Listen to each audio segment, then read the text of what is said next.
আলহামদুলিল্লাহ, আসসালাতু ওয়াসসালামু আলা রাসূলিল্লাহ ওয়া আলা আলিহি ওয়া সাহবিহি ওয়া মান ওয়ালা। রব্বি ইশরাহ লি সাদরি ওয়া ইয়াসসির লি আমরি ওয়াহলুল উকদাতাম মিন লিসানি ইয়াফকাহু কওলি। আলহামদুলিল্লাহ। আজকে থেকে আমরা শুরু করতে যাচ্ছি সহিহ হাদিসের আলোকে মাসনুন দোয়া এবং জিকির সমূহ অর্থসহ শেখার সিরিজ ইনশাআল্লাহ। আমি ভাবছিলাম যে কোন দোয়াটা দিয়ে আমরা শুরু করব, তখন মনে হলো কেননা সামনে যেহেতু রমাদান আসছে এবং রমাদান হচ্ছে আমাদের গুনাহ মাফ করানোর মাস। এই মাসে আমাদেরকে বেশি বেশি ইস্তিগফার করতে নির্দেশ দেওয়া হয়েছে। তো রাসূল সাল্লাল্লাহু আলাইহি সাল্লাম, যিনি ছিলেন সাইয়্যিদু ওয়ালাদি আদম, বনি আদমের সর্বশ্রেষ্ঠ সন্তান, রাসূল সাল্লাল্লাহু আলাইহি সাল্লাম যেই ইস্তেগফারটাকে বলেছেন সাইয়্যিদুল ইস্তেগফার, যেটা হচ্ছে ইস্তেগফারের সর্দার, সবচেয়ে সর্বশ্রেষ্ঠ ইস্তেগফারের দোয়া, সেই সাইয়্যিদুল ইস্তেগফার দিয়ে কেননা আমরা আমাদের এই সিরিজটা শুরু করি। সহিহ আল বুখারীর হাদিসে এসেছে, রাসূল সাল্লাল্লাহু আলাইহি সাল্লাম বলেছেন, যে ব্যক্তি দৃঢ় বিশ্বাস সহকারে অর্থ বুঝে এই সাইয়্যিদুল ইস্তেগফার সকালবেলা পড়বে, সেই দিন রাত হওয়ার পূর্বেই যদি ওই ব্যক্তি মারা যায় তাহলে সে জান্নাতে প্রবেশ করবে। সুবহানাল্লাহ। ঠিক তেমনিভাবে কোনো ব্যক্তি যদি এই দোয়া সন্ধ্যার সময় পড়ে এবং পরবর্তী সকাল হওয়ার আগে সেই রাতেই যদি সে মারা যায় তাহলেও সে জান্নাতি। সো এই হাদিসটা থেকে আমরা জানতে পারি যে প্রতিদিন সকাল সন্ধ্যার জিকিরে সাইয়্যিদুল ইস্তেগফারটা আমাদের জন্য পড়াটা কতটা জরুরি। এছাড়াও শুধু সকাল সন্ধ্যা জিকিরে না, দিনের মধ্যে যে কোনো সময় আমরা কিন্তু এই সাইয়্যিদুল ইস্তেগফারটা পড়তে পারি। তো আমরা প্রথমে দোয়াটা দেখি, তারপর আমরা word to word Bangla translation দেখব ইনশাআল্লাহ। আল্লাহুম্মা আনতা রব্বি লা ইলাহা ইল্লা আনতা খলাকতানি ওয়া আনা আবদুক ওয়া আনা আলা আহদিকা ওয়া ওয়াদিকা মাস্তাতাতু আউযু বিকা মিন শাররি মা সানাতু আবুউ লাকা বিনি'মাতিকা আলাইয়া ওয়া আবুউ বিযামবি ফাগফিরলি ফাইন্নাহু লা ইয়াগফিরুয যুনুবা ইল্লা আনতা। এখন আমরা যদি অর্থটা দেখি, যে কোনো দোয়াই আমরা যখন শিখব আমরা চেষ্টা করব অর্থ বুঝে বুঝে দোয়াটা শিখতে, এবং যখন আমরা সেই দোয়াটা পড়ব সেই অর্থগুলো অনুধাবন করে আমরা যদি দোয়াটা পড়ি, সেই দোয়া কিন্তু আল্লাহ সুবহানাহু ওয়া তাআলার কাছে কবুল হওয়ার চান্স অনেক বেশি। কারণ আমরা যদি দোয়ার মধ্যে এমন কিছু পড়ি যেটা আমি অর্থই না বুঝি, তাহলে আমি আল্লাহ সুবহানাহু ওয়া তাআলার কাছে কি চাইলাম সেটাই কিন্তু আমি জানলাম না, তাই না? সো যেই দোয়াই আমরা পড়ব, মুখস্থ করব, আমরা চেষ্টা করব দোয়ার অর্থ বুঝে যেন আমরা দোয়াটা মুখস্থ করি। আল্লাহুম্মা অর্থ হচ্ছে হে আল্লাহ, আংতা মানে আপনি, রব্বি আমার রব। আল্লাহুম্মা আংতা রব্বি, হে আল্লাহ আপনি হচ্ছেন আমার রব, আপনি হচ্ছেন আমার প্রতিপালক। লা ইলাহা ইল্লা আংতা, লা ইলাহা কোনো সত্যিকারের ইলাহ নাই, উপাস্য নাই, ইল্লা মানে ছাড়া, আংতা আপনি, আপনি ছাড়া সত্যি কোনো উপাস্য নাই। তার মানে এখানে আমি দেখেন তাওহীদের ঘোষণা দিচ্ছি যে আল্লাহ, আমি স্বীকার করে নিচ্ছি আপনি হচ্ছেন আমার একমাত্র ইলাহ।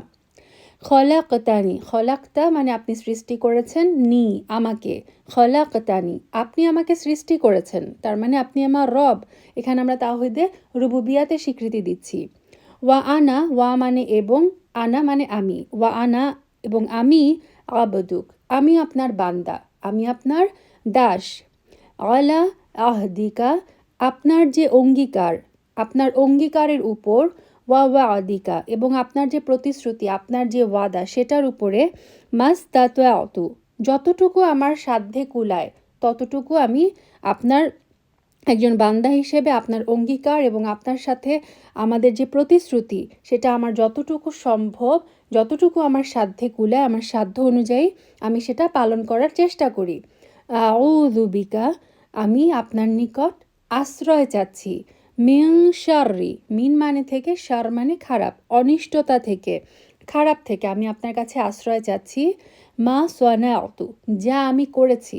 তার মানে এই যে আমরা সারাদিন প্রতিনিয়ত আমরা অসংখ্য গুনাহ করি, তো আল্লাহ সুবহানাহু ওয়া তাআলার কাছে আমরা আমাদের যে কৃতকর্ম, সেই কৃতকর্মের যে খারাপ যে জিনিসটা অনিষ্টতা, সেটা থেকে আল্লাহর কাছে আমরা রক্ষা চাচ্ছি।